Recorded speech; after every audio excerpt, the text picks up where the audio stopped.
Hey everybody, welcome back to History Student Reacts. Today we'll be watching the Second Punic War Part 1 by Oversimplified. So a while back we reacted to Oversimplified's two-parter on the First Punic War, and now we get to the second one. In many ways, the First Punic War was a bit of a lead-up to the Second Punic War, so if you haven't watched those reactions, then you should go back and watch them. Today we get to see Oversimplified's coverage of Hannibal, which I am very excited to see. Now, if you would like to support the channel, because Oversimplified claims all of this reaction, so all of the revenue goes directly to him, then please check out my Patreon, it is linked down below. Anyway, with all of that out of the way, let's jump right into this reaction. This video was made possible by NordVPN. Click the link below and get an exclusive deal with 4 extra months. Also, check out the merch store for some new character pins, the last remaining bucket plushies, and even a calendar. Oh, wow. And I'm not done yet. We've partnered with U2s to bring you an exclusive Oversimplified Roman consul figure. Oh. Get it while you can at oversimplified.u2s.com. But it's limited edition, so once it's gone, it's gone. So go and buy it now. Hey, what are you still doing here? I said go and buy it now!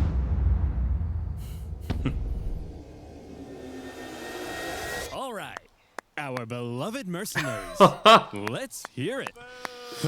Jumping right back in after the First Punic War, Carthage is in not such a great state, you could say. Okay, thank you one and all for your hard work fighting in the First Punic War. Would have been nice if you'd won, maybe tried a little harder, but this isn't the finger-pointing convention. I know you all have one thing on your minds. Hey, when are we all getting paid? Remember you lost your... Okay. Jim, why don't you tell them? I'm not telling them, you tell them. Look, you're not getting paid.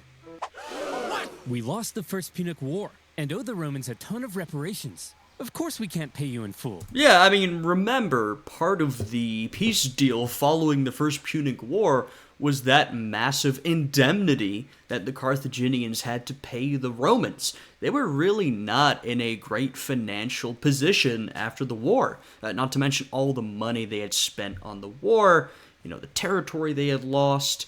They were really, I'm not going to say they were struggling to stay afloat, but financially they were not doing great. Let's burn this place to the ground! Hey, hey! Don't burn this place to the ground. Come on, fellas. Will killing us really make you feel better about your money? Yes. Way to go, sir. Shut up, Jim. You're fired. I guess that makes 2 of us. Huh? Oh. There's our man. In the aftermath of the First Punic War, Carthage's disgruntled mercenaries, left unpaid for all their hard work, revolted, and Carthage found itself caught up in an extremely destructive mercenary war.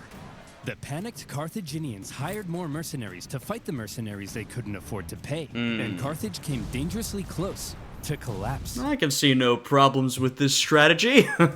All the while, across the water, there was Rome. Ha! Look at those morons. We just kicked their ass in the First Punic War, and now their own mercenaries are revolting. Haha. Yeah. Wait, First Punic War? You mean there's gonna be a second one? Well, we're definitely taking advantage of this situation. So almost certainly, yes. The Romans did, in fact, take advantage of the situation. Amongst the chaos, rebels on the Carthaginian island of Sardinia sent out a cry for help to Rome. Hot diggity dog, said the Romans. That's free real estate. And so in they went. Whoa, whoa, whoa. That's our island. Get the hell off. Hey, they requested our help. We're simply helping. Oh, no, you don't. Look, we're sending our own army to deal with the rebels. Classic Roman behavior.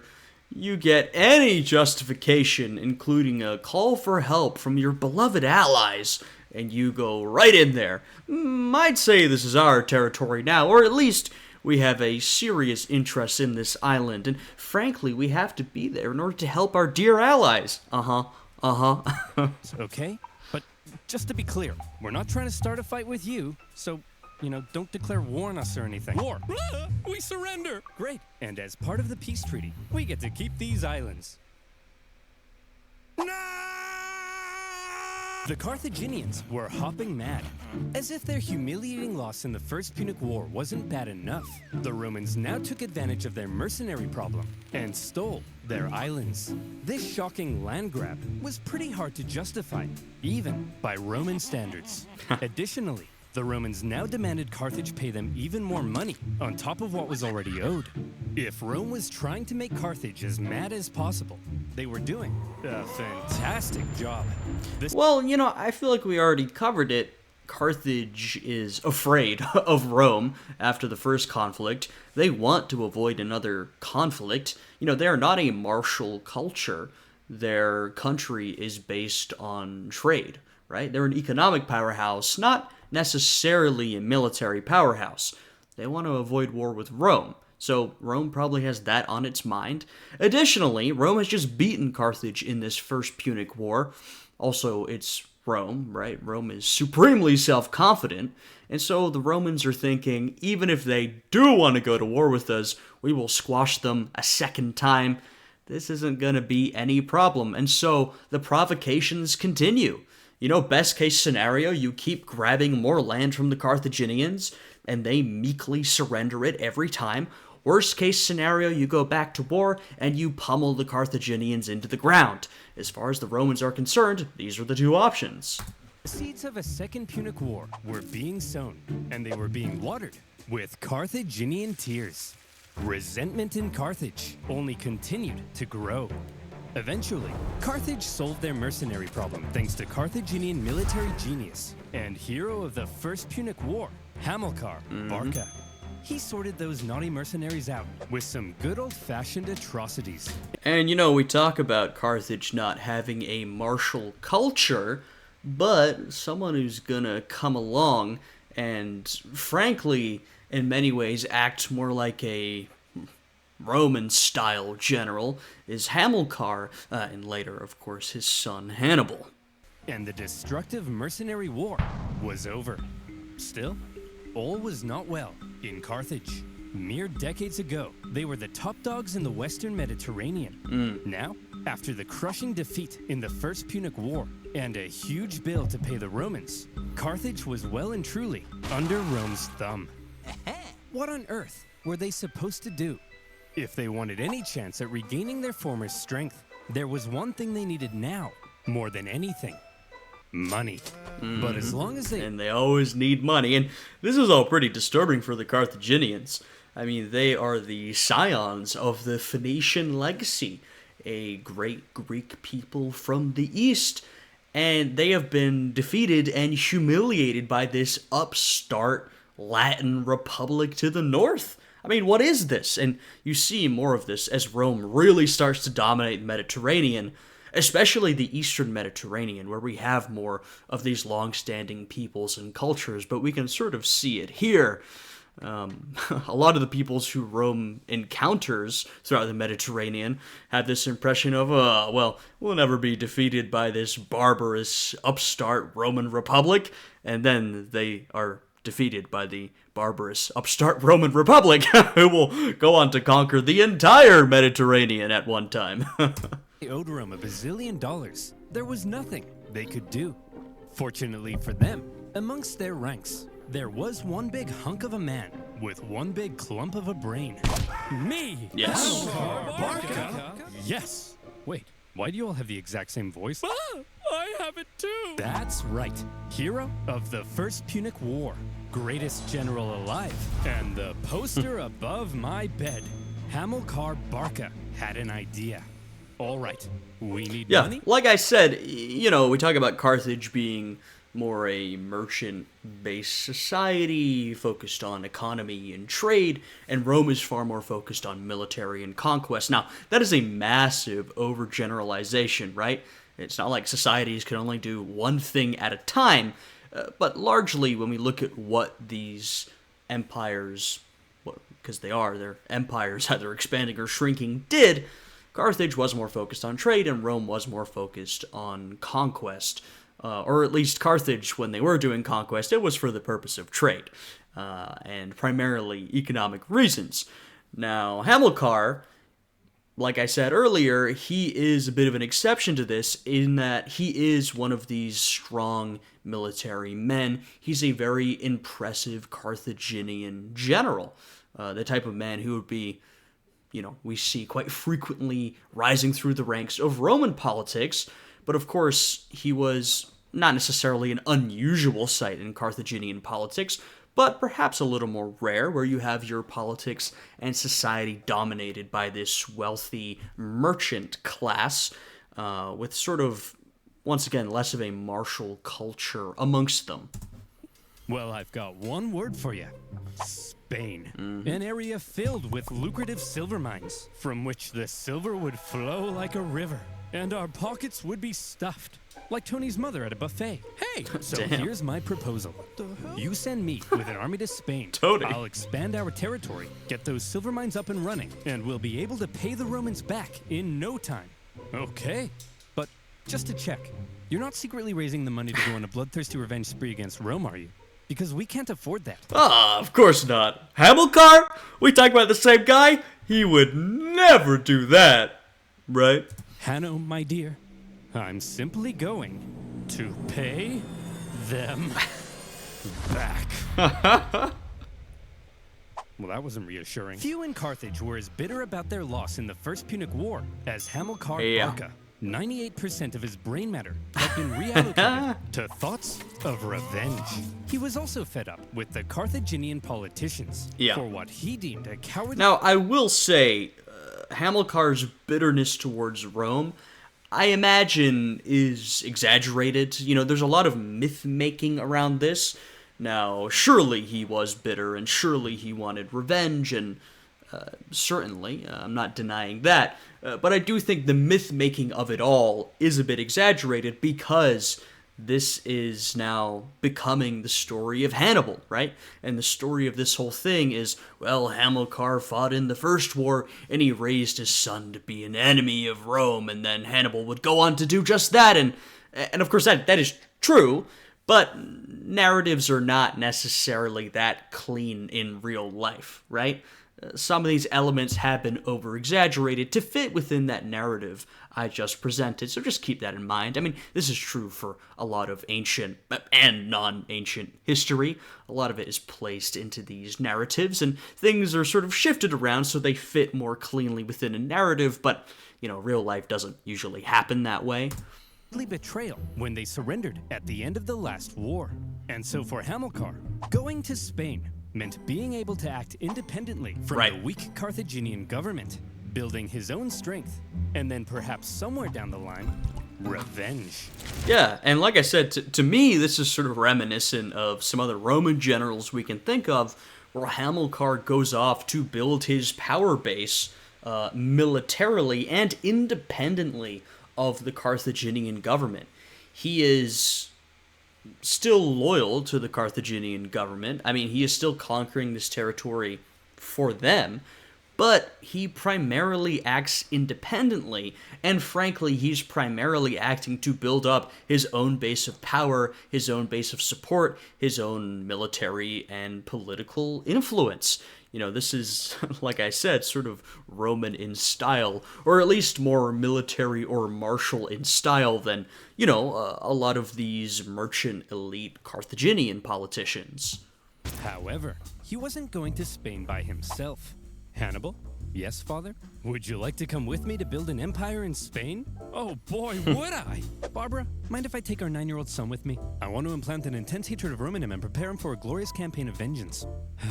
Just try not to traumatize him, dear. No promises. The young boy... I mean, hey, world-class generals don't just pop into existence from nowhere. We need to have some explanation for how Hannibal became what he became, and this is exactly how.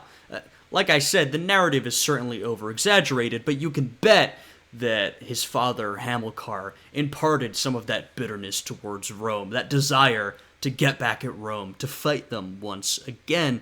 He also trained his son up to be a fantastic political and military leader, and of course he got his own first-hand experience in Iberia. Hannibal would accompany his father, watching, learning.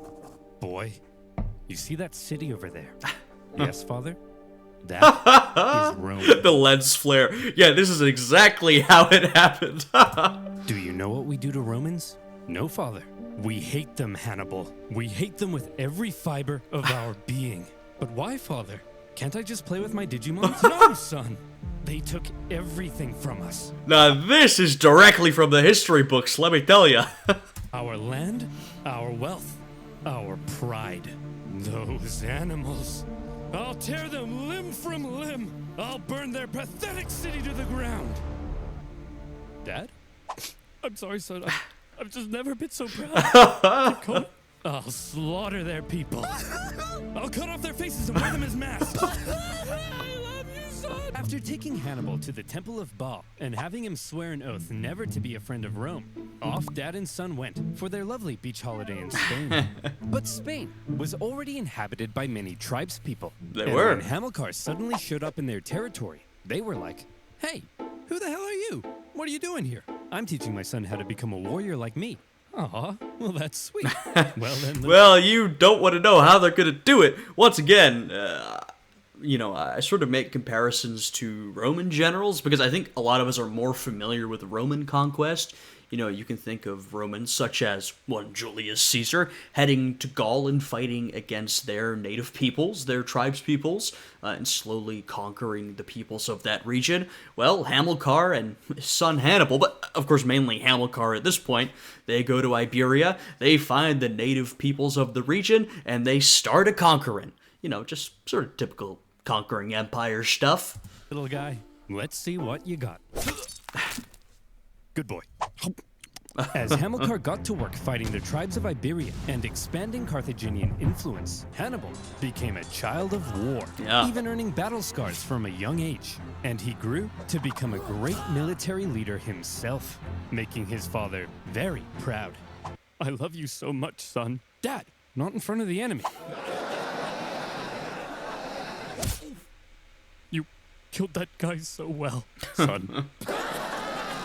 The Barcas successfully consolidated. Look at that conquest. Power. Got those silver. Consolidated Carthaginian power. Yeah, that's true. They consolidated their own power, though. I mean, let's be honest. And I will say, I know there is a literally zero connection here. I do just find it a little interesting tidbit that the Carthaginians said, you know what? We need to go to Spain to take advantage of the silver mines and grow our wealth. And you can, fast forward 1,000+ years into the future, and you'll have Spain saying, you know what, let's go to the Americas, and they didn't know they're going to the Americas, but eventually they go to the Americas to find silver mines in places such as Potosi to build their wealth. I don't know. I always think there's something interesting. Spain once upon a time served as this sort of economic basin of silver mines, and then Spain would do the same thing to other peoples in the future. I know there's no through line there. I just always think that's kind of interesting. Silver mines up and running, and we're sending buckets of cash back to a money-starved Carthage, and symbolizing Carthage. Yeah, it's a mutually beneficial agreement. That's how I would describe it. Like I said, they're still loyal to Carthage. There's no sign that they're going to betray and go out completely on their own. And that sort of is the arrangement of a conquering general, right? Yes, you can build up your own political and military influence, but you got to send a share of the spoils back to us. And as we saw, Carthage is desperate for those spoils at this moment, so it's an arrangement that works very well. His regrowing strength, a beautiful new city would eventually be founded in Spain. New Carthage, with a magnificent palace at its center. Carthage is back, baby! What in the name of Apollo is going on here? Romans! Flowing silver mines? Dancing elephants? What are you up to, Hamilcar? I'm simply gathering the money to pay you back. Oh, okay then. Or are you rebuilding strength to go on a bloodthirsty revenge spree? Like I said, Claudius, I'm simply trying to pay you back. Aw, you guys are hugging. No, we're not. I was hugging. Hamilcar had practically carved out a kingdom for himself in Spain. He had. From the meddling Carthaginian politicians. And, I mean, we saw last time, And frankly, we talk about how Rome is a martial culture, but we'll see in these videos how politicians can really interfere with sort of military operations. We saw in the First Punic War how oftentimes the Carthaginian politicians were really not helping Hamilcar. They were sort of getting in his way.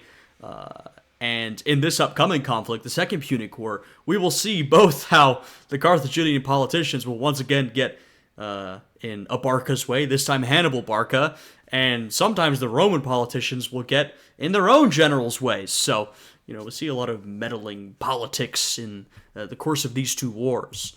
His power was becoming immense. But Dad, yes, my son? I'm confused. Are we really simply paying the Romans back? We're not gonna go on a bloodthirsty revenge spree? Of course we are! I'm just saying that to get the Romans off our backs. Listen, here's the most important life lesson I have for you. Vengeance is everything. Beautiful. An all-encompassing thirst for vengeance is great for your mental health. Are you still confused? No, I get it now. But what if the Romans find out what we're up to? They won't find out. Why? Well, Hannibal, because I use NordVPN. There you go. I'm confused again. Do you like your computer being hacked, all your passwords being stolen, and used? Hey, I'll let the ad play through because it's a new video, right? Go and check out this video by Oversimplified. It's linked in the description. Go give them a like, subscribe, all that good stuff. Like I said, they claim all the reactions I upload, so they will get all the revenue from this. Don't you worry. Or clicking your aunt's Facebook post that opens the door to a hacker party on your device. You need to protect yourself from online threats with NordVPN. NordVPN allows you to connect to secure servers that encrypt your data and keeps you safe by blocking malicious websites with their threat protection feature. With NordVPN, you can also connect to other And once again, if you want to support this channel, hey, you can check out the Patreon, linked down below. I might be putting some future Oversimplified reactions on the Patreon. These ones will be up publicly, but future ones, they might be behind the paywall. So check that out. Deal with a huge discount and 4 extra months. That's nordvpn.com/oversimplified. And as always, you'll be supporting my channel. So thank you. Nice. Now, where were we? Oh yeah. Carthaginian tears, a child of war, and the Carthaginian conquest of Spain. The Carthaginian recovery had been staggeringly quick, and Rome was seriously alarmed. But they were also preoccupied with ongoing wars elsewhere, including an expansionist war to the north, where they were enslaving thousands of northern Celts. Classic. So for now, to keep Carthage I mean, this is a trend that will very much continue. They're heading up into the Po River Valley. They're meeting some of the friendly Celts, the friendly Gauls up there. Burning down their villages, massacring them, enslaving them. Of course, we know there are a whole lot more Gauls for Rome to get to, but they're really taking one of the sort of first steps in that process.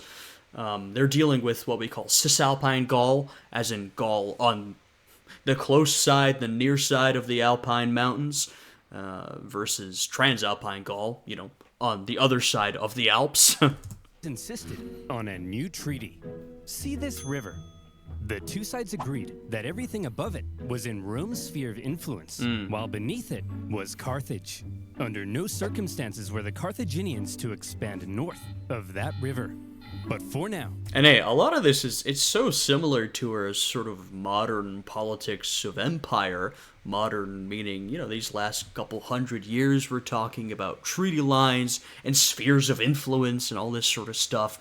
The type of stuff you would see in especially the 1900s. Hamilcar and son were living it up. Well, son, here's to many more years of successful campaigning in Spain. Now, if you'll excuse me, I just have to go fight those guys. See you later, son. I love you. Oh, no. What the? Oh, crap. I drowned? Oh, well. Always remember, son. You are vengeance. Also, delete my browsing history. Hamilcar Barca was tragically ambushed at a river and drowned.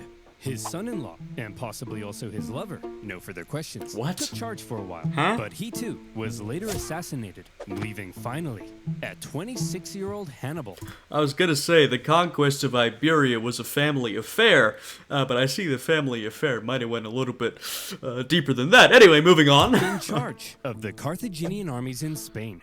Sources say the men readily accepted him as their leader. Yeah. He chose to suffer the same hardships as his men. Right, there's that, and of course he was a great leader, etc., etc. But keep in mind, he was a little military scamp.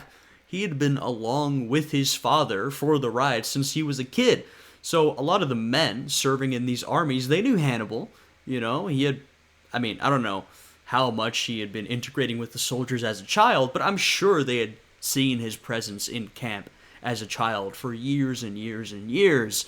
And, this is the kind of guy that soldiers really love, right? You see this throughout history, whether we're talking about generals or emperors, when you have a political figure or a military figure like this who has grown up with the army around them, well, that army is going to feel like he's one of their own, and in many ways he is. And so that's one of the reasons why he is readily accepted, but also, all of his qualities and traits that did make him a great leader that he had been building up over the years under the tutelage of his father. He lived in the same conditions, was often the first into battle and the last one out. And it also helped that he looked a lot like his dad. He had the total respect of his men. If he said jump, they said how high. If he said tuck me in, they said how tight. If he said talk to a girl without peeing your pants, they said that's impossible. Nobody can do that. An army that would follow him anywhere would be crucial for exacting his vengeance against Rome. Hannibal's army had become a strong... You can see even before Hannibal does anything, right? He hasn't even moved from Iberia. He already has this extremely loyal force of men. And as we'll see through the course of this and the next video, that loyalty will only increase as they go through hardship after hardship and win victory after victory alongside each other. Strong and loyal fighting force, and that was making a certain nation very uncomfortable. Right. Seeing Carthage re-strengthen so quickly was not something Rome had expected, yet here they were, paying off their debts and expanding their territory. Yeah, well, as we saw in the last video, and this is often the case when we see a military conflict like that, that ends with this massive indemnity, as the First Punic War did, the idea is, of course you want to get paid by your enemy, the money's great, but honestly, the idea is to cripple your opponent. Either they can't, or they're going to have a really hard time paying this back. We can think of several examples of this throughout history. One of the most extreme is probably the Treaty of Versailles, but even in this case, the idea is that, you want to cripple your enemy's economy. You want to stomp them into the dirt.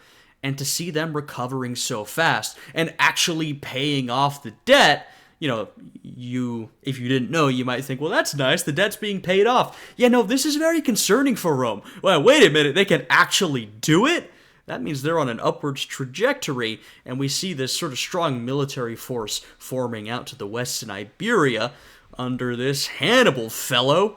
This is not looking so good. It didn't feel very much like Carthage was under Rome's thumb at all, and Rome wanted to put an end to it. Right. Tensions were strung tighter than your liar's G-string, and all it would take was one incident to trigger all-out war.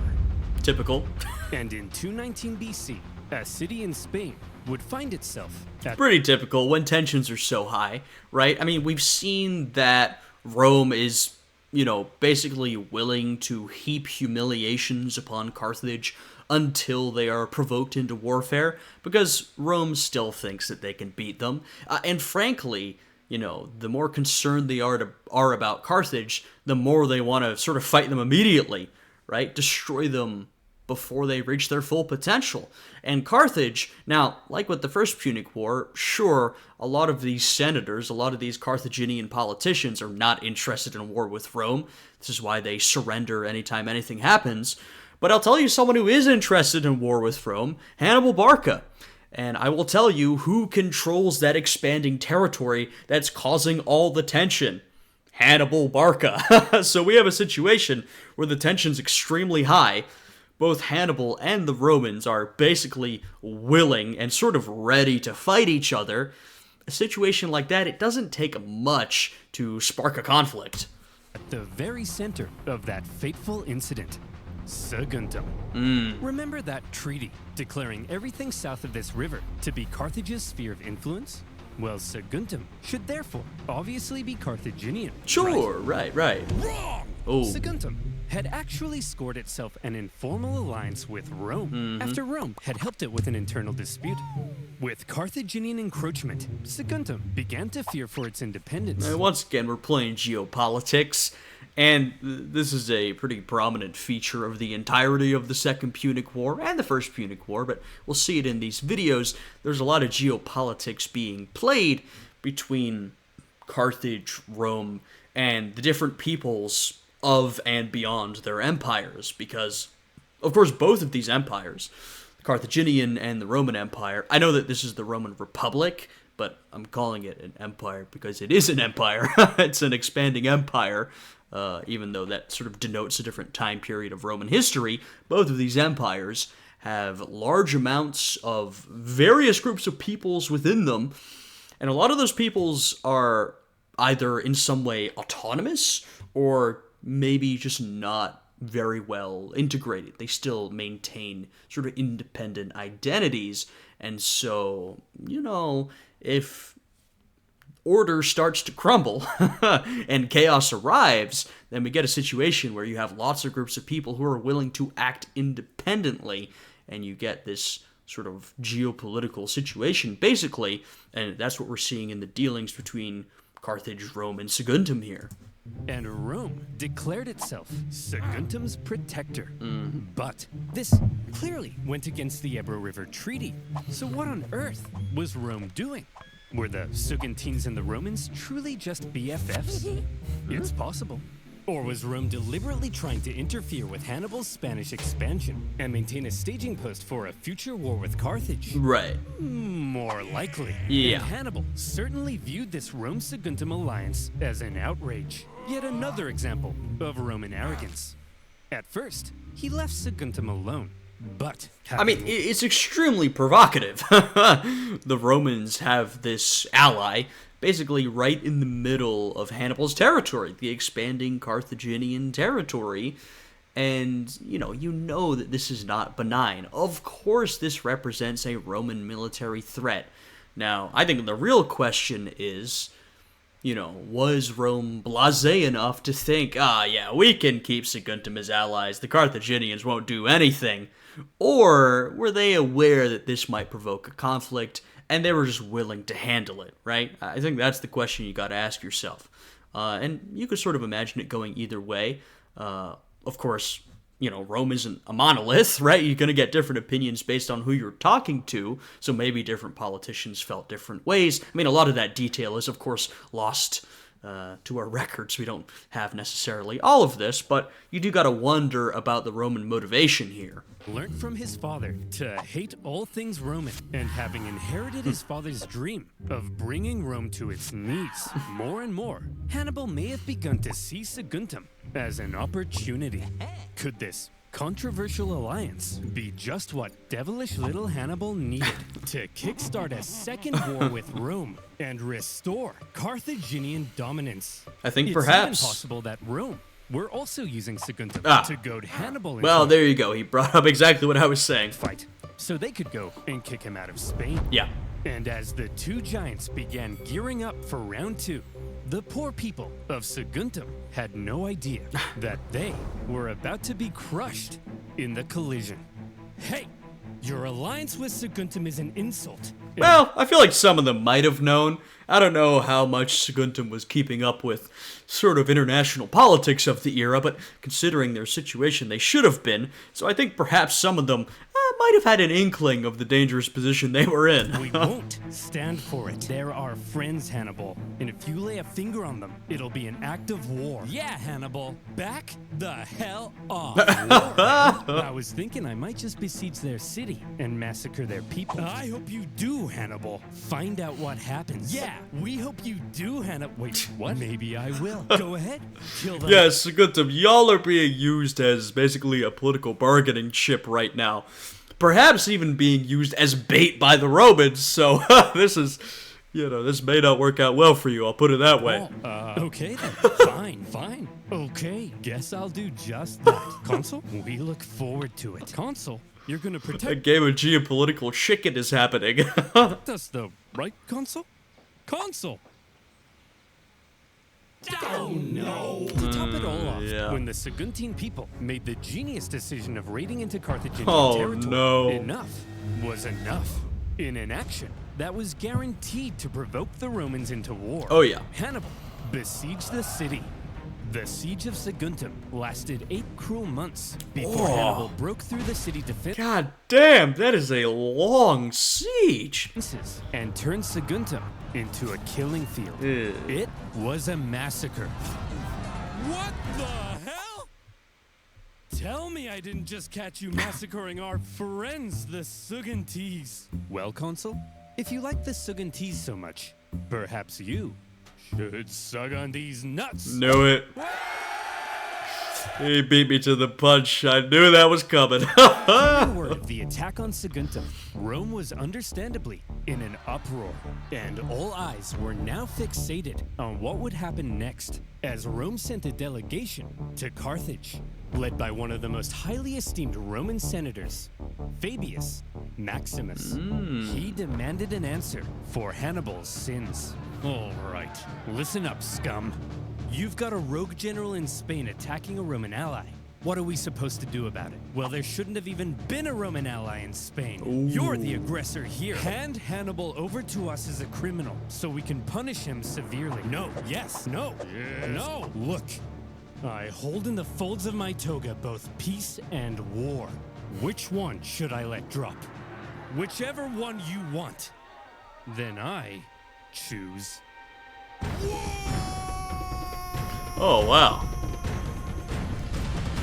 The second. That's a pretty major decision. Also, keep an eye on that Fabius guy. He may have a role to play in this conflict. Punic War had begun. Pack it up, boys. We've got him. Right. We already destroyed these clowns once, and we were the underdogs. Right. Now, we're the overdogs? That's the Roman perspective, right? They're like, all right, whether they were purposefully goading Hannibal into war or not, I don't think we know. But regardless, the Romans are like, we've got him. We've entered into war with the Carthaginians again. We stomped them the first time. They are now worse off. We are better off. We'll stomp them the second time. This is only going to be good for us. We'll seize even more territory. Hey, maybe we can get some of that silver-rich territory in Iberia that Hannibal's been conquering. This is only good for us. That's what the Romans are thinking. Hot dogs. Exactly. This is gonna be easy. Here's the plan. Consul Longus, you take your army and sail straight for Carthage. Burn that city to the ground. And Consul Scipio, you just head on over to Iberia and make sure this Hannibal guy doesn't do anything crazy. Also, keep an eye on the Scipio family. Overall, important. One member in particular is especially important. We're hearing about some really important characters here. Of course, we have sort of our Carthaginian main characters, right? We had Hamilcar, who's one of the major characters of the First Punic War. Hannibal, probably the main character of the Second Punic War. Now we're being introduced to some of our sort of Roman main characters of the conflict, or at least their families in the case of the Scipio family. I mean, what's he gonna do? Cross the Alps? We're going to what? Cross the Alps. We're going to what?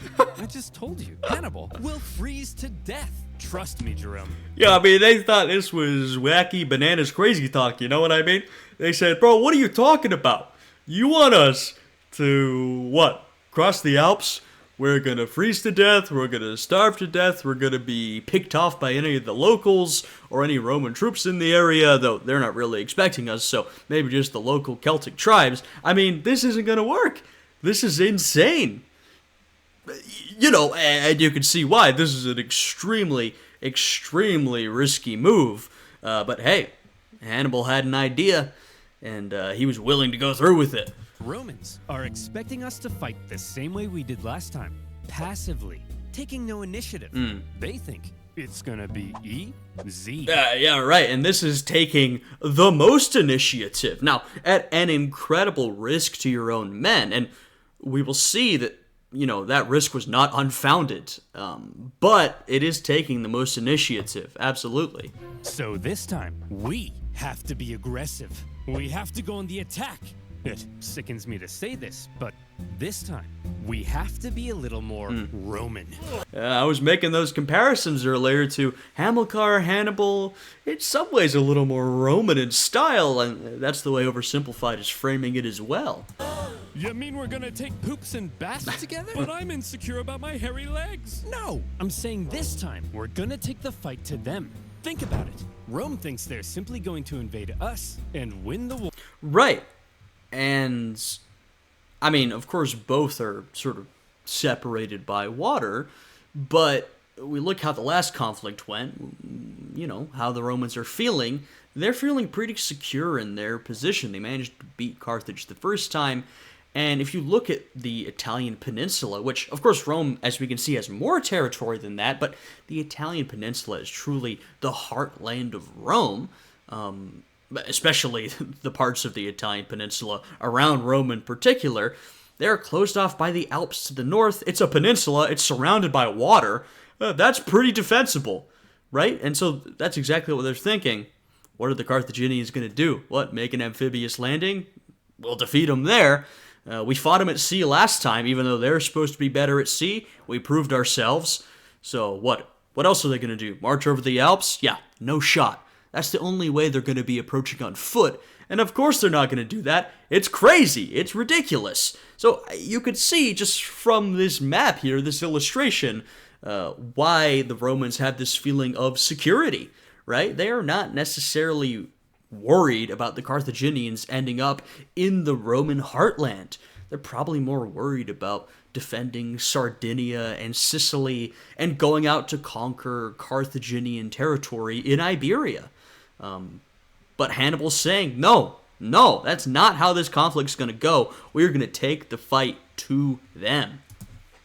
So when they suddenly find themselves being invaded from the north, they'll freak out. Like Tony's mother, when the buffet runs out of shrimp. Hey, I got to admit, it's actually kind of genius. And my hairy legs will insulate me from the cold. That's the spirit. Hannibal, you have my sword, and my spear, Okay. and my legs. Wow. Ugh. That's just Hannibal's how it went. plan, a daring alpine trek to surprise the Romans, was a bold but risky strategy. Oh, yeah. If it paid off, he could catch the Romans with their pants down, but he could also end up losing a ton of men and supplies in the hostile mountain conditions. Yeah, I mean, both things can be true at once, right? This is an incredibly risky strategy that, and honestly, it is risky, but it's sort of more than risky. You're guaranteed to lose a good chunk of your men, right? It's more than risk. You've sort of got guaranteed loss that you need to factor in. The question you need to ask yourself is, one, there's the risk aspect, right? Are we going to make it through the Alps at all? And then two, there's the sort of cost-benefit analysis. Is it worth the men we're going to lose? And, you know, how bad we're going to be once we get through these mountains due to lack of supplies and the constant marching and the fatigue. Is it worth it to gain this element of surprise and to have ourselves plopped down into Italy to the surprise of the Romans, right? That these are the things you need to weigh up, and Hannibal decides it's absolutely a worthwhile trade-off. Nevertheless, in 218 BC, with a fire in his eyes and some vengeance in his belly, Hannibal brought his force of almost 100,000 men across the Ebro River. They spent months on the road. All right, keep in mind, we start off with about 100,000. That's a pretty sizable force. I mean, you march 100,000 men into Italy, the Romans are going to be in trouble. Let's see how many make it. trekking through the cold, hostile mountain conditions. And when they finally reached the other side, they said, "Hooray! We did it! We crossed the Alps." No, those were the Pyrenees. Those are the Alps.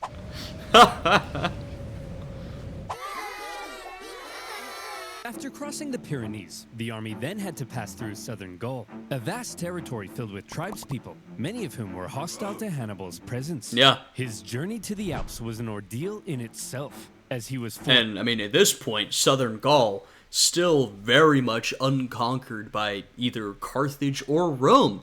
Rome has some influence in the area, but we still have a bit to go before Rome will really start exerting itself in Gaul, at least Transalpine Gaul, as we talked about earlier, over the mountains rather than within the mountains. forced to fight his way through and incurred pretty hefty losses before even reaching the mountains. Yeah. His plan was almost stopped in its tracks entirely, as the Roman consul Scipio, on his way to Iberia, discovered Hannibal was right on his doorstep. Suddenly, Hannibal's journey became a race, as he rushed to get his massive army across the vast Rhone River before the Romans could intercept him. The crossing was chaotic, with the panicking elephants causing several men to drown. And the first combat of the war occurred when small scouting parties from each side encountered one another. When Scipio finally caught up to Hannibal's position, what he found was an empty Carthaginian camp. Hannibal had slipped through his fingers. This is just the start of Hannibal being incredibly tricky. This is something, and I hope it will be emphasized in these videos. This man was so tricky. When we talk about strategy and tactics and why he was such a great general, Hannibal knew how to play the mind games of war. He knew how to get into his enemy's head, and he knew how to set a trap, how to slip away. I mean, this man was just great at these sort of surprising, slippery maneuvers, whether he was trying to retreat or attack, and he was often trying to attack. The Roman consul Scipio felt the weight of the situation. Quite unbelievably, Hannibal was going to cross the Alps into Italy, and the Romans had no idea where he would emerge. For the first time, a Carthaginian force had the Roman homeland under threat. Scipio sent his men onto Iberia as planned, but he himself rushed home to raise a new army so that if Hannibal survived the crossing, Scipio would be there. Right, and two things. First of all, it is remarkable that Hannibal's crossing of the Alps ended up being a success. Now, he did lose a lot of his men, and a lot of them ended up very fatigued and hungry and etc., but it did have the sort of strategic effect he intended. Given how much he was challenged from so early on, fighting with the Gauls and then meeting with Scipio and then all this stuff, it's remarkable to me that this plan even worked. And then we're already sort of seeing this theme that will become prevalent, which is, you can just imagine psychologically, the Romans feel so secure, right, in Italy, in their little peninsula. They can't even imagine it being directly attacked. They can't imagine, I'm sort of overstating the case, right, but a Carthaginian general marching his armies up and down through their homeland, that's not something they're really thinking about. They've gotten a little comfortable, right? And so put yourself in that mindset, and then imagine that actually happens. Imagine the sort of fear, the terror, the worry, the concern that you would feel if a Carthaginian general actually then appears in Italy. Now, we're still a long way from Hannibal marching his way down to Rome, right? Or even around Rome. Scipio's there. Scipio will beat him. Of course, we'll defeat him. He's marching through the mountains. He'll be weak when he emerges, etc., etc. But just sort of imagine the headspace that the Romans might have been in, and then we will see that theme sort of escalate as Hannibal gets, further along in progress. Waiting. Would you look at that, boys? We're here. The Alps. Although it is a little later than I expected. Yeah, it's kind of chilly. We'll set up camp here and wait for spring, right? It's way too cold, right? Hannibal?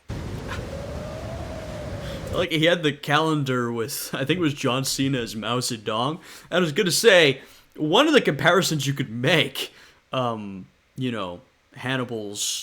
march across the Alps is probably Mao Zedong's Long March, right? Which is when the Chinese communists, under extreme threat from the nationalists, and this is sort of when they were at their low point, went on this massive march through the mountains of China, emerging with a very reduced number of people, right? Sort of similar to Hannibal. They entered with a lot of people and exited with a few, but they exited this sort of hardened fighting force with Mao Zedong cemented as their leader.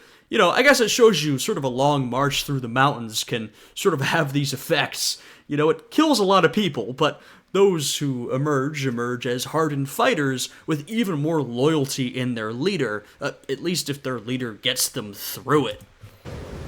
Hannibal's famous crossing of the Alps was brutal. It was already autumn, and the men suffered terribly. It was cold.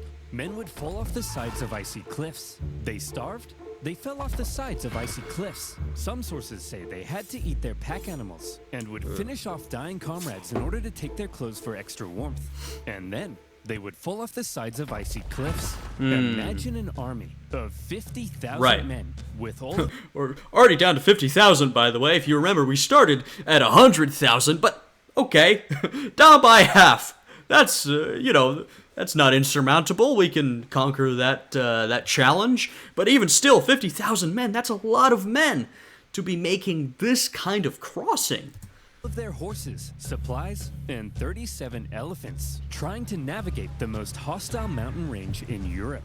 And it wasn't just nature that they were up against. Right. Tribespeople lived in the mountains, and they couldn't believe what they were seeing. A tribe approached Hannibal and said, "Hey man, geez, that's some nice armor. What is that, gold? Man, I'd really like that armor. Hey boss, they've got food as well. Shut up, be cool. Hey, why don't you let us guide you through this narrow gorge? We're not gonna kill you or nothing. Just walk right on through there. We're not gonna kill you. It's just right this way. We're not gonna kill you." Hannibal's armor. Hey, what could go wrong, But also, this is presented sort of humorously, but when you're crossing through the mountains, the Alps, right, this is a very dangerous crossing. There are sort of only certain places you can cross through certain points, right? There are going to be pathways that the locals are familiar with. And so to a certain extent, you can't always forge your own way. Sometimes you have to follow the beaten path, the beaten track. And so you end up falling into these sort of traps, even if you're like, well, this is the perfect place for us to get trapped. It's like, well, where else are we going to cross? That's why one of the many reasons why this is so incredibly dangerous. You are trapped in a lot of these narrow passages for extended periods of time. So if you do have enemies nearby ready to jump you, well, they have a lot of perfect opportunities. And sure, they're not quite dealing with the Romans yet, but they are dealing with Celts or Gauls who are familiar with this territory and are ready to attack, if only to maybe earn some loot or maybe curry favor with the Romans. I mean, they have incentives to do what they're doing. If you look at it from their perspective, one feature we'll see of this conflict later on, not too much later on, is Hannibal allying with some of these peoples and tribes within the territory of the Roman Republic, right? But at this moment, Hannibal's not looking super strong, you know what I mean? If you're one of these Celtic Gallic people, you're probably saying, yeah, I think our best bet is maybe to attack the Carthaginians, take some of their stuff, and then we can say to the Romans, hey, we attacked them, don't you like us? Yeah, that's a pretty good deal. Army were forced to fight their way through the gorge as massive boulders rained down on them from above. Some clever reorganization of his line helped them survive, and they were able to fend off the opportunistic tribes. But losses from the constant attacks were heavy. Yeah. As the journey continued, men who went over the sides would get stuck on the ice sheets below and had to make a grisly choice between starving to death or just getting it over with. When the deeply demoralized... the right decision is gotta be just getting it over with, but God, can you imagine yourself in that position? That's a truly horrifying place to be. You are stuck knowing that, your life is over. 99.999 repeating percent chance your life is over. So what do? Do you allow yourself to starve? Maybe you cling on to some false hope? Or do you, like they said, just get it over with? That's a horrifying position to imagine yourself in. The demoralized army reached the summit and rested for a couple days. Hannibal tried to lift their spirits with a rousing speech. Look, men, down there. It's Rome. These plains stretching out in front of you are bountiful with food It wasn't quite Rome, but sure. to eat and Romans to kill. Move, Bessie! Look, you have just climbed the walls of Rome. The hard part is over. From here on out, it's all downhill, and nobody else will die. Except for them. Yeah. The rest of us here, no one dies. It's sort of tough to make uplifting speech at this point, but you gotta just get your men through this, you know what I mean? You gotta make sure you escape this whole ordeal with some men still ready and willing to fight. We talked about the cost-benefit analysis that Hannibal has done. He has decided that the losses he's going to take, and he probably didn't imagine he would take this many losses, but he knew he would take a lot. He decided those losses were worth it in order to get the tactical advantage on the Romans.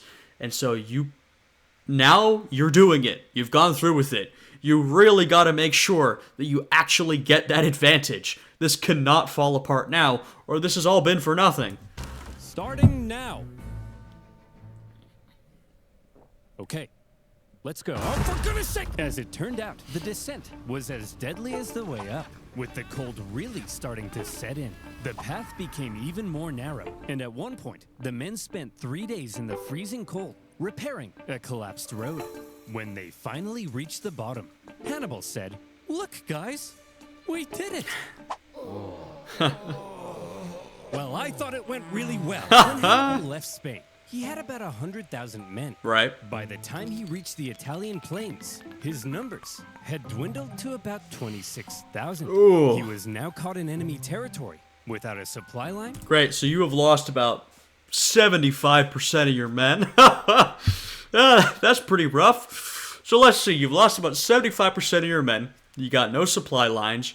You're probably really low on supplies and food. The 25% that have made it are incredibly weak. They're hungry. They're demoralized. Are they in fighting shape? Not really. Are they even willing to fight? I don't know. I guess we'll see. So at this very moment, it's not looking super great for Hannibal. But, he'll turn things around. He always does. Or source of reinforcements. And any elephants who had survived to this point were almost certainly traumatized. So what on earth was Hannibal up to? This supposed military genius had just led a starving and weakened army right into enemy territory. Right. Look, if this is where Hannibal's career ended, right, if the next battle he fought was a loss, or he sort of failed to even fight any battles, then yeah, this would be a horrible legacy to leave behind. In fact, this would be almost no legacy at all to leave behind. A man who attempted something daring but stupid and it didn't pay off. But, as we know, this is not where Hannibal's career ends. This is not where his legacy ends. This will lead to great success. Any modern general who lost half their men to mountains would be immediately fired and possibly even depantsed on live TV. Damn. Here's the thing. The While most Hannibal harsh of punishments. Depantsed on live TV. may not have planned on losing quite so many men, he had almost certainly expected considerable losses. Right. And he always had a plan for how to replace them. Exactly. Need men? Northern Italy was full of men. Big, burly Celtic men. All the men Hannibal would ever need to beat off Rome. Huh? These Celts were filled with resentment, having only recently been conquered by Rome. And this is what I was getting at when I said, well, a couple of things. First of all, I hinted during the crossing of the Alps that in the not-so-distant future, Hannibal will be allying with some of these people. First of all, they need some sort of incentive, right? Some sort of practical incentive that, all right, this is a guy we can side with. And as Hannibal starts to gain momentum, more and more of these peoples who are disgruntled with Roman, rule will start to side with him. And then I mentioned earlier how, and they mentioned in the video, how Rome has been expanding into the Po River Valley, Cisalpine Gaul, and this is a pretty recent development. And so Roman rule is not really cemented here. It is still pretty loose. A lot of these people are very much not used to Roman rule. They have very much not been integrated into the Roman Republic. In fact, at this point in Roman history, we can look throughout the Italian peninsula. A lot of the people of the Italian peninsula that today we might think of as sort of fundamental to the Roman Republic have not yet been integrated into the sort of society and politics of the Roman Republic, right? This is a process that would actually happen pretty slowly over time. And at this point in Roman history, we are coming up to some really big changes in Roman politics and Roman society, and sort of more and more people becoming included. This will be a big feature of the coming, centuries, but especially the next 2 centuries of Roman history. But all of that to say that there are a lot of people, especially in this region, who are willing to fight against Rome. Hannibal hoped to be seen as a liberator, Right. convince the Celts to cut ties with Rome, and instead join him in crushing Rome. That way, he could gain a source of reinforcements and supplies right in Rome's backyard. But sir, in order to win the loyalty of the Celts, we would need to make a seriously favorable impression on them. Exactly. How do we get them to like us? They need, like I said, they need some real incentive to join Hannibal. They are disgruntled, but it takes a little bit more than that, right? As we saw, those peoples in the mountains, they were just taking pot shots and fighting with the Carthaginians because there was really no incentive to join up with a bunch of starving, freezing men marching through the mountains. Kill them.